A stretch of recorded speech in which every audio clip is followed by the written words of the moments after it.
This is going to be part one of a multi-part series about my experience of purchasing a 2006 Mini Cooper S or an R53 Mini Cooper from Copart using a broker. And the goal at the end of this series is to essentially have a running vehicle. Now, this first initial portion is going to be primarily focused on the background of why I purchased this vehicle, how I got there, the process of using a broker to purchase the vehicle from Copart, the overall costs, and essentially all the way up to the portion of registering the vehicle. So let's start with the background. Why the 2006 Mini Cooper S or R53? Well, some background on myself. I'm a 29-year-old. I was born, raised, and currently still live in a metropolitan region of Washington State that is essentially comprised of 4 cities with a combined population of about 225,000 people. I work in a remote location just outside of this area, and because of that, I commute about 75 miles a day to work. I currently drive a 2005 Ford F-250 Super Duty with the 3-valve Triton, the 5.4, and it only gets about 12 miles to the gallon. So if you do the math, I'm spending about $25 a day going to and from work, 16 days a month, 4 days a week, and that's about $400 a month in gasoline. And that doesn't count any driving outside of going to work, so it doesn't count driving with errands, etc., etc. I had purchased a cheap Chevrolet Cavalier from a buddy to reduce my overall transportation costs, but unfortunately, 2 days after I purchased that, a woman ran a stop sign, she T-boned the car and totaled it. After about a month, their insurance company confirmed that the car was a total loss and gave me a payout amount. So I do what any Facebook Marketplace addict would do and immediately started looking for another replacement vehicle. Now, I've always been a car guy. Although I'm only 29, I've had over 4 brand new cars and well over 20 used cars in my lifetime. And no, I'm not just extremely unlucky. I'm just financially irresponsible. But honestly, most of these vehicles I ended up purchasing and, I ended up driving them for a short period of time. I'd clean them up, sell them, and I'd either end up selling them for around the same price that I paid or a little bit more to cover the registration expenses. And I never really lost a huge amount of money. And even when it comes to the new vehicles, most of them were actually purchased between 2020 and 2023, meaning I sold a couple of them for about what I owed, and then I sold one of them actually for several $1,000s of profit. This is, of course, when the car market was going crazy. It was crazy cheap, pre-COVID, and then car prices just exploded after COVID, so on and so forth. So I was able to get out of a lot of those vehicles without losing a ton of money and even making some money. I don't know what the total amount leveled out to, but yeah. Anyways, back to the story. Even though I've owned a lot of different cars over the past 12 years or so, I've always looked for value when it came to the vehicle, so more like reliability and bang for buck. I never really owned a vehicle that you would generally categorize as sporty or fast or fun. Don't get me wrong, I've owned some really fun vehicles, like I owned a purple Suzuki Samurai for a while, I had a BMW E28, a Crown Victoria LTD with the 5.0. Those were actually burnout machines if you've ever messed with one before, and their seats are like couches. But then I've also owned some really basic, not so exciting vehicles, like a 1997 Ford F-150 that was actually branded as an F-250 because it had a larger rear end and somehow still only had a 4.6 liter Triton, or something as basic as an Oldsmobile Alero, which was my first ever car, or a Suzuki Swift, which is basically a 4-cylinder Geo Metro, and a Chevrolet Sonic with the 1.4 turbo and a 6-speed manual, which are both terrible, but you get it. That list can go on and on and on. But I've always kind of wanted something exciting and fun to drive, and never really had a car like that.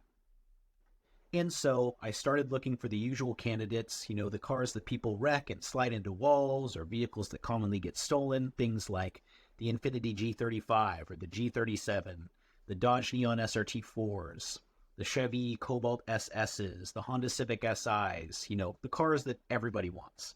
But of course, the problem with all of these cars is because they're desirable, if you manage to actually find one with lower mileage and a clean title, the owner wants an arm and a leg, and then if you manage to give your arm and leg for it, you've got, to have a garage to keep it from getting stolen.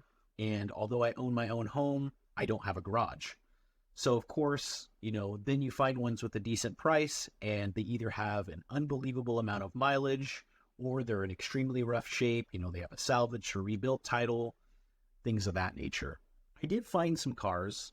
Like, I found a supercharged 2006 Chevy Cobalt SS with the 6-speed manual. It had the optional limited slip differential, less than 70K miles, and had a clean title. It was priced somewhere around $5,000. It was about 200 miles away, near where my younger brother lived.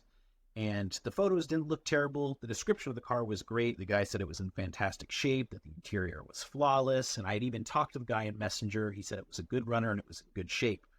So I asked my brother if he could go check it out, and my brother drove about 30 miles to go look at the car, and afterwards he informed me that the guy was clearly into drugs or a drug addict, that the vehicle had definitely been in an accident, that the interior was not nearly as nice as described, and that the car was essentially barely a runner, and that the price that the guy wanted was way too much.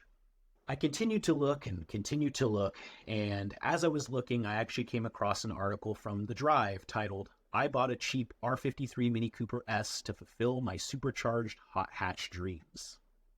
Now, I know Mini is owned by BMW and that they don't have the best reputation when it comes to reliability, so I'd never really considered one, and that's why it wasn't on my initial list of cars. But as I continued to read through the article, I saw some things that really caught my attention.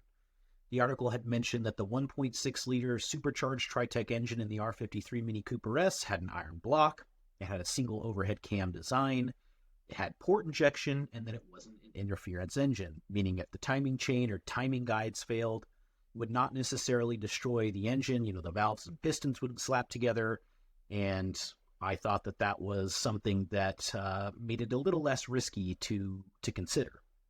I've always liked the look of Mini Coopers. I mean, who wouldn't? They're cute little go-kart-like vehicles. So I started to look at videos on the R53 Mini Cooper S, and of course, I came across a bunch of videos highlighting that glorious little supercharger whine that all those cars have. And I talked it over with my brother, who is also a car enthusiast and who had actually owned an R53 Mini Cooper S at the time. And he started sending me videos of his Mini Cooper S.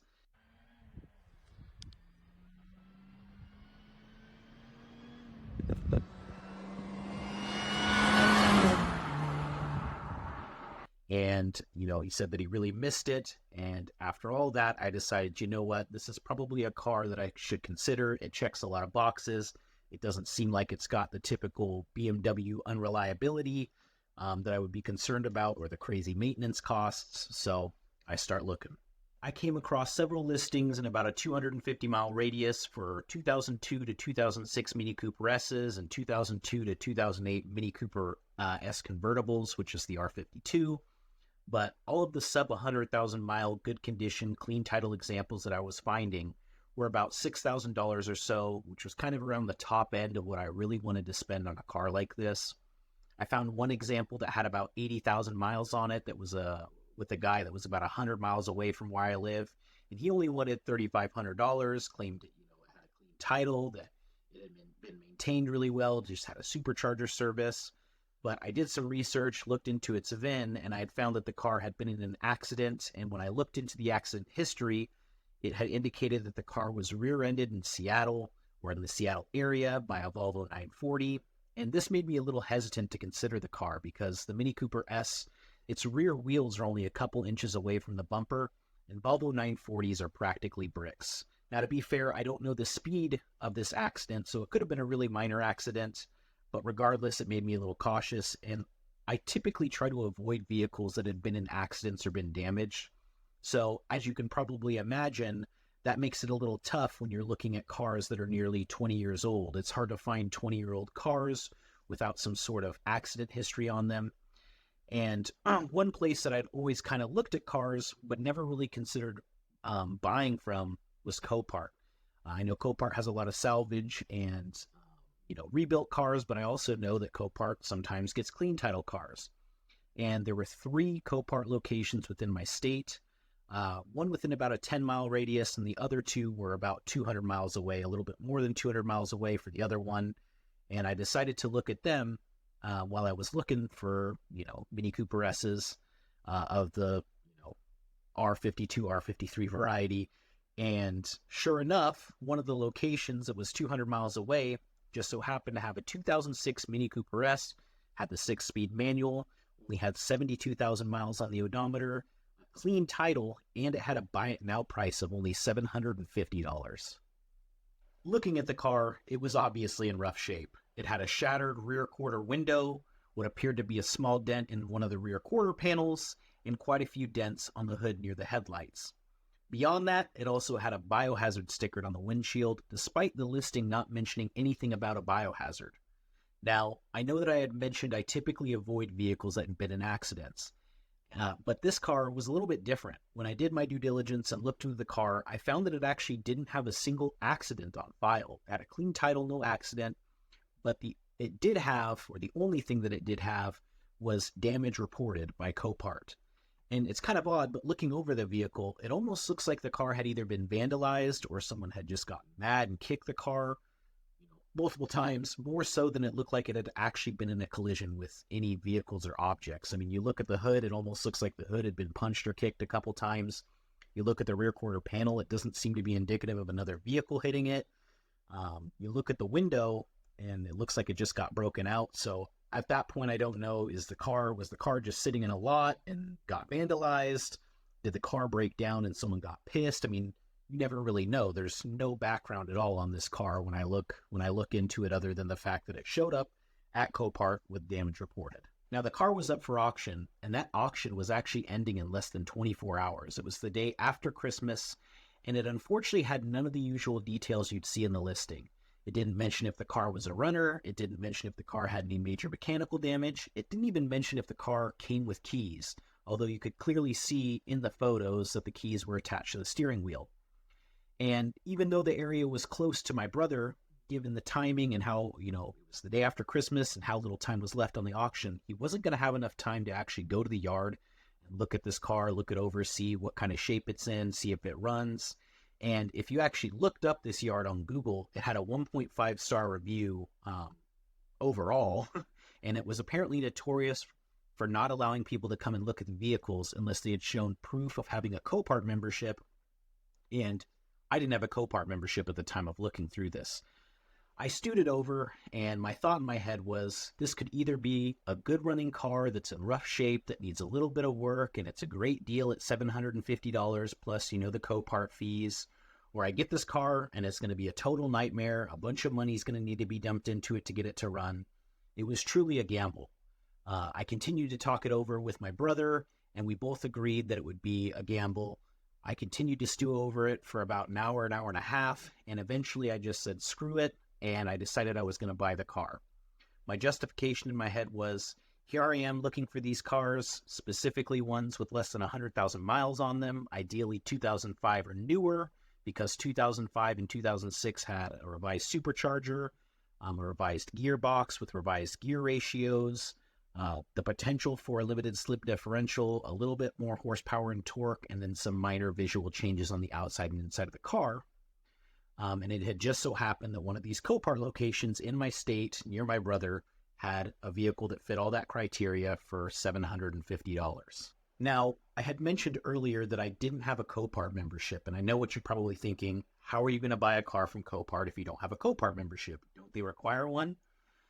Well, Copart usually requires a membership, but my understanding was at the time that it only required a membership if you were going to bid on a car. But if the car was buy it now, it only required you to actually have a Copart account. You didn't need to have a membership because you didn't have to bid, you just had to buy it. And so I made the account, I signed in, clicked buy it now, but unfortunately, it wasn't that simple. See, it turns out in Washington State, you're required to have a broker's license to purchase a vehicle from Copart auctions. And in order to obtain a broker's license in Washington State, you have to have a $30,000 bond, have a commercial property that complies with all the applicable building and zoning codes, an operating telecommunication system with a phone number and directory assistance, and you have to be open from 10 a.m. to 4 p.m. at least 5 days a week. So essentially, you had to be an owner and an operator of a legitimate car dealership. But there was another option, using a broker. A broker is essentially somebody with their vehicle broker's license that you can put down a refundable deposit with and pay, and they'll purchase the vehicle for you. Copart actually has a list of suggested brokers on their website, and I found one called ABetterBid.LLC. It showed that they had no registration fee, that they required a $400 refundable security deposit, and that their broker fee was $199. I went to their website, and it was really convenient. It was essentially a clone of Copart's, where you could pull up all the vehicles on Copart, except you could actually purchase the vehicle without having a broker's license, since they would act as the broker for you. So I made an account on their website. I put down a $400 refundable deposit. Then I navigated to the Mini Cooper on their site, and then I came into another odd roadblock. I noticed a strange message on their website that stated the following: title code Washington Clean Title / cannot be registered in Washington State, which I thought was strange. So I clicked through several other vehicles on their website and found that every single vehicle within Washington State that had a Washington State title or bill of sale stated the exact same thing.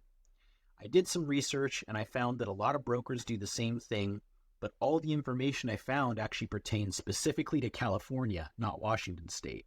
I found resources where people said they had dealt with this in California, that they got the title, and that they were actually able to go to the DMV, that the DMV said they didn't care and would let them register the vehicle. But I just could not find anything specific regarding this issue for Washington State. So I had yet another thing I had to stew on and think through. It was another gamble. Am I going to buy this car and not be able to register it? I ended up going to Copart's live chat and talking with their customer service team. And while they couldn't give me any specifics as to why it couldn't be registered in Washington State, they confirmed that was the case. And so I asked them, could it be registered in Oregon State? And they indicated that it actually could. And so I decided this is yet another gamble, but I'll do it because worst case scenario, if it can indeed be registered in a nearby state, I can find a way to make that work. So I clicked buy it now. From there, I was informed I successfully purchased the car. It showed it was sold on a Better Bidder's website, showed it was sold on Copart.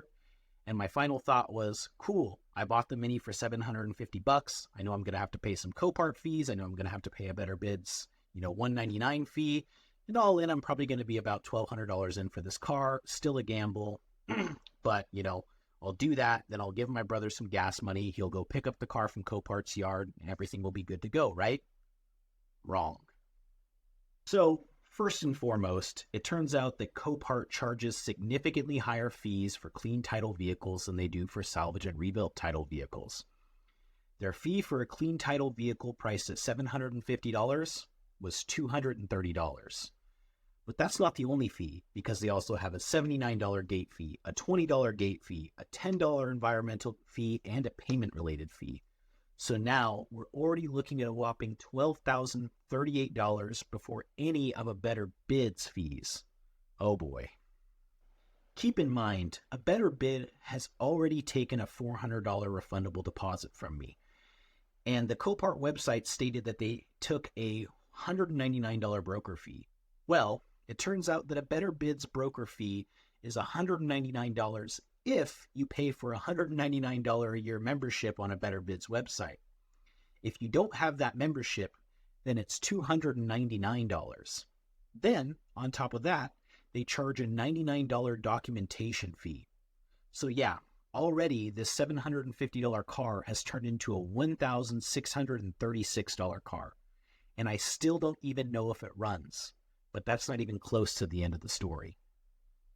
Almost immediately after I purchased the vehicle, I'm prompted with an invoice and given instructions on how to pay for the vehicle. They don't take online payments, rather they only allow you to pay for the vehicle with a wire. Knowing that Copart charges storage fees and that my brother was actually going to be heading to South Korea in 2 weeks to be stationed there for 3 months, I wanted to get this car picked up as quickly as I could. So the day after I purchased the car, I called my bank, set things up to wire them the $1,636, and my bank told me it was good to go. Unfortunately, for an unknown reason, the team that handles the wires wasn't able to confirm some of the information that I'd provided beforehand to complete the wire, so that same day, I had to drive to the local branch and redo all of the wire paperwork in person. Eventually, they confirmed with me that the wire is good to go, that it's been done, and we don't have to worry about the wire anymore. So now I'm thinking, okay, cool. The wire's done. They'll give me the details on how to pick up the car from Copart. My brother will pick it up. We'll be good to go. Right? Nope, I'm wrong again.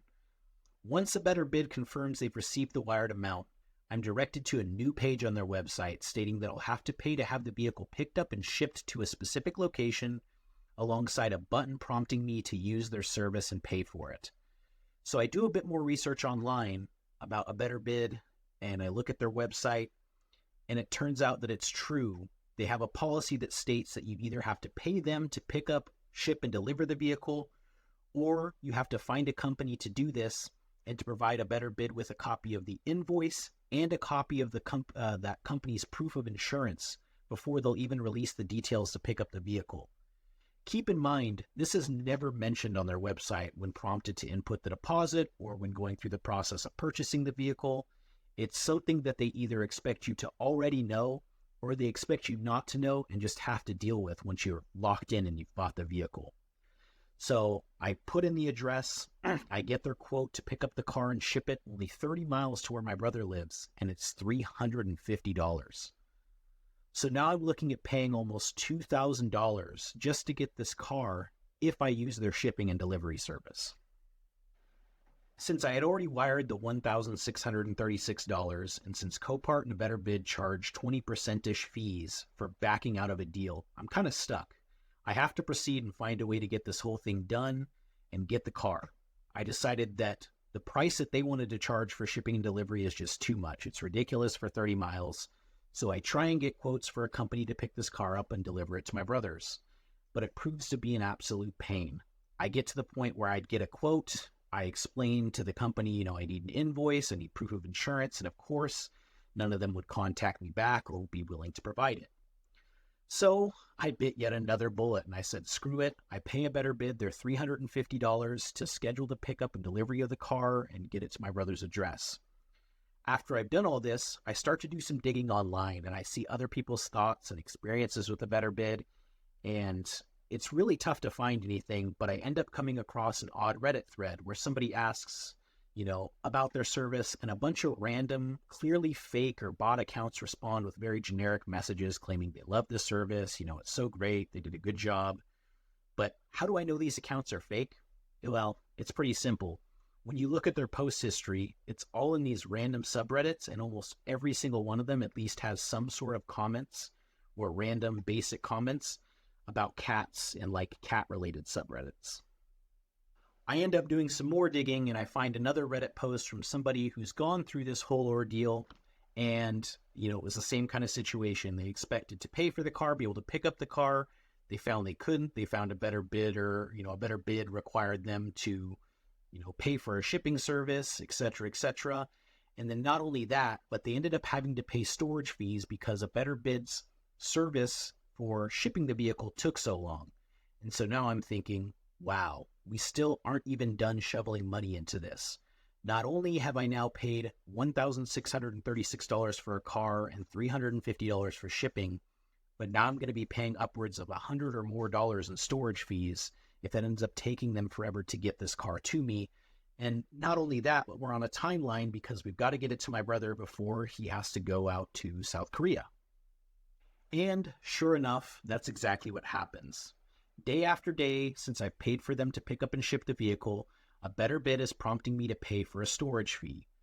And day after day, that fee gets larger. First, the fee is $5. Then the fee's another $5. Then it starts getting higher, goes to $10. Then the next day it's $15. Then it's $20. Then it's $30. And of course, a better bid is not just charging that storage amount. They're also charging a transaction fee on top of this. And so within a week, the storage fees are already at $157.85 total. And I just end up contacting a better bid and I say, hey, I paid for this shipping service within 2 days of wiring the initial money for the car. At this point, I've been charged over $150 in storage fees. When are you guys going to pick up this car? And to my surprise, I finally got some sort of relief because they messaged me back and they apologized and they said, hey, our service is taking longer than anticipated. As a concession, as an exception, they'll refund the shipping and transportation fees and actually provide me with a gate code and PIN code and allow me to pick up the vehicle from the Copart lot. So I get all that information, I provide it to my brother, and then we determine, hey, my brother's S10 pickup truck is probably not going to be the greatest to pick this up. let's pay for a U-Haul truck and trailer rental. And altogether, that was somewhere around 150, $200 for my brother to go and pick up the car and bring it home. So all in all, with everything considered, we're at $1,636 for the car, which includes, the cost of Copart's auction fees, the $399 for ABetterBid's auction and documentation fee, $157.85 for the storage fees, roughly $150 for the U-Haul trailer and truck rental fees. So a whopping $1,943.85 to get this car that was listed for buy it now at $750 on Copart's website and get it in my brother's driveway. Keep in mind that if I would have had to pay for those storage fees and that $350 shipping fee on top of it, which I did pay for the storage fees, but I ended up getting refunded the shipping fees, it would have been $2,293.85 total out of my pocket just to get this car, again, in my brother's driveway. And so my brother goes, he gets the car from the Copart lot, drives it to his house, looks over the car, and he crawls under it. And unfortunately, it's about the worst possible case scenario. There is a big hole in the oil pan, and clearly some part of the engine internal is busted straight through the pan. This engine is totaled. It's seized. It's complete junk. It's the absolute last thing you want to see or hear after you just spent almost $2,000 for a car that initially caught your eye at $750. But of course, I can't be too upset because I knew that this was a gamble, and although it's the worst possible outcome, it was still a possible outcome. And now I have another thing to think about. Do I try and junk this car that I just spent almost $2,000 on and take a $12,000, $50 or more loss? Or am I just going to fix this thing up? I've never done an engine swap in my life, but my brother, on the other hand, is a regular backyard mechanic. He's toyed around with cars his entire life. He's in the process of swapping a Chevy 350 into that S10 that I mentioned earlier. And I talked with him about it, and he's like, yeah, if you want, we can swap another engine into this thing, So I'm like, okay, that's something that I can consider.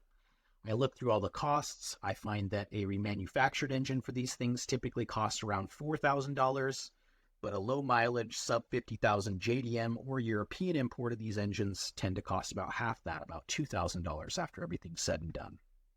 So I decided that's what we're going to do. But of course, while we've got the engine out, there's some other things you want to take care of. We want to replace the clutch. I want to get a 15% supercharger reduction pulley kit with the new spark plugs and a new belt. I want to get a water pump. I want to get the rear main seal replaced. I want to get the valve cover gasket done. I want to get the oil pan gasket done. And I want to get all new coolant hoses and even potentially a new exhaust manifold while it's out. So really, we're looking at about $2,500 to get a low mileage engine and all those additional things swapped into this car. All in all, somewhere around $4,500 for the thing. And it still has a dented rear quarter panel, a bunch of dents on the hood, and is missing rear quarter glass. Another thing to keep in mind is we can't do any of this until my brother gets back into the States from South Korea. And that's not going to be until April of 2024. And then there's another issue. While I'm thinking through all this and pricing all this out in my head, I finally get the title for the car, and it indeed has a sticker on it that says junk, and it is indeed stamped saying cannot be registered in the state of residence. So my first step was to call the DOL and talk with somebody and see what kind of options I had. And I'm eventually connected with somebody in customer service. I explain the whole situation to them, and they're just confused. They state that they've never seen a title like this, clean title, it should be able to be registered. They can't think of any reason why I wouldn't be able to register it. And so I end up going to my local DOL office and I talk with a lady there. She's also confused. She claims, I've never seen a title like this and I got to talk to my boss to see what I can do. She comes back and says, my boss has never seen anything like this either. We'll try and pull it up. We'll try and go through the process of registering the vehicle, see if it throws any errors. And then she explained to me she's going to need a bill of sale. And I'm like, I don't think one came. I don't have any, all the paperwork I gave you, came with the title. And it didn't look like I received one in the mail. But I decided I'm going to go to the document center on ABetterBid's website, see if I can find something. And I go there, and thankfully they actually did provide a digital version of the bill of sale. So I emailed to that woman, and she said that that would suffice.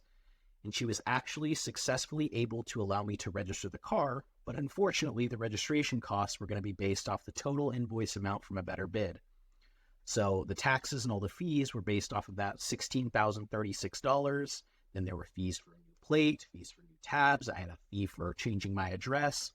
And so it ended up being an additional $350 to get this car registered in my name.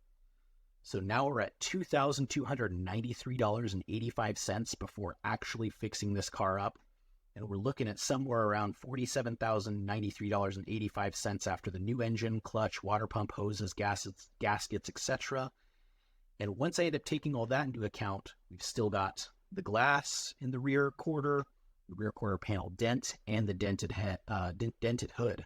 So who knows what this is going to cost in total to get this car not only running, but looking somewhat decent. I hope you enjoyed that long story and where it's gone so far. Unfortunately, part 2 will likely be about another 3+ months away, maybe 4 or 5 months away, as we can't even begin working on the car until my brother gets back from South Korea, and that's again going to be in April.